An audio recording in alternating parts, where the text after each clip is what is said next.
G'day guys and welcome back to Jeans_gaming for another Dokkan battle video.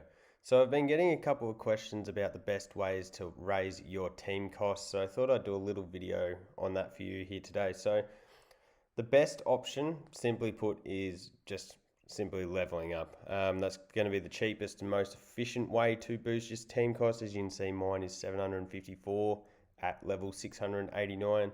Once you get obviously around that 400 range, you're not going to be really worried about your team cost anymore after that. So I'll go into that a little bit later, but let's first just go through a couple of other methods that you are able to boost your team costs. So as you can see in the barbershop here under the treasure section, you are able to purchase team cost with battlefield memories. I certainly don't recommend doing this. It's a pretty limited currency, so I definitely recommend saving that for the LRs. Another method is by exchanging the Supreme Kai stones. As you can see, you're able to get 20 of those +2s. You are able to get them through the quest section. I have some of them done already, but as you can see, there is a number of options here, and as you can see, you can get 2 or you can get 3 with that. So that's another method of getting it. But here we go with the best ways to level up at the moment. So these are the, I guess, a little irregular events. Any of these pan events offer quite a bit of XP. So by doing this once a day pan event, that offers a lot more than the, I think it's 12 stam, yeah, the 12 stam that it does take to, I guess, use on a quest. You get a lot more XP value. Definitely do these two, the next secret adventure ones.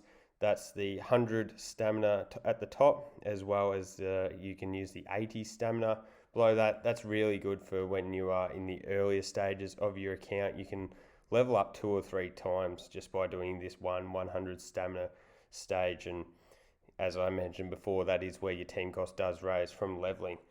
And the best method that I have found is going into the quest stage, and if you're solely trying to grind for level and for team cost, I guess your best option is to scroll through at whatever stage you are at in the quest. Just go along doing the last stage, because that's where you're going to be getting the most XP, and then continuing on until you unlock the taxing endeavor.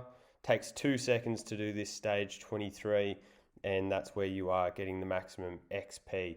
And during the 6th anniversary, where we do have that 4 times XP, you're going to be able to level up unlimited if you are able to unlock this stage, up until about level 4, about 480 to 500, I think, is where it does take more than 1 stamina bar for you to level up. But so that's how I'd be leveling up to the quest. But what I would be doing is leveling up until you get to 23.8, and once you get 23.8, I'd be doing this on super every time. So I also have been doing this constantly. I use this as my link leveling stage. You just fire on up. I use an AoE. We grab someone like this. This is the team that I'm leveling up at the moment. And from this stage, I think I get around 8 to 9,000 XP. It takes about 5 minutes if you are playing it carefully, trying to get all of these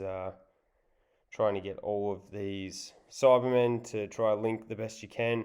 As you can see, I do run the double AoE, so I'll fix up that rotation next time. And by doing this, it's pretty much the same as the last stage. If you are a lower level, you are going to have pretty much unlimited stamina, and it's just going to be the process of actually grinding those levels, and that's how you will get your team cost boosted. Unfortunately, there isn't much else in the way of being able to level your team cost, but once you do get to, as I said earlier, that 400 range, you'll be fine.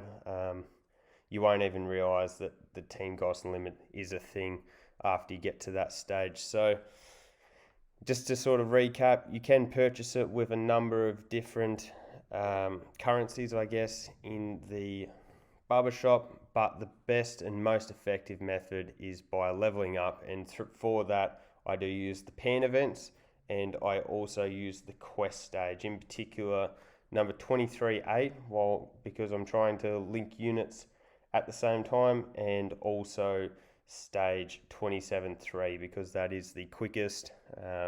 It's going to be the most time efficient, but probably not the most overall beneficial, I guess, if that makes sense. So hopefully you guys find this video useful. Don't forget to like and subscribe if you did. If you have any questions, feel free to comment them down below and I'll certainly get back to you. So thank you all for watching, and I'll catch you all on the next one.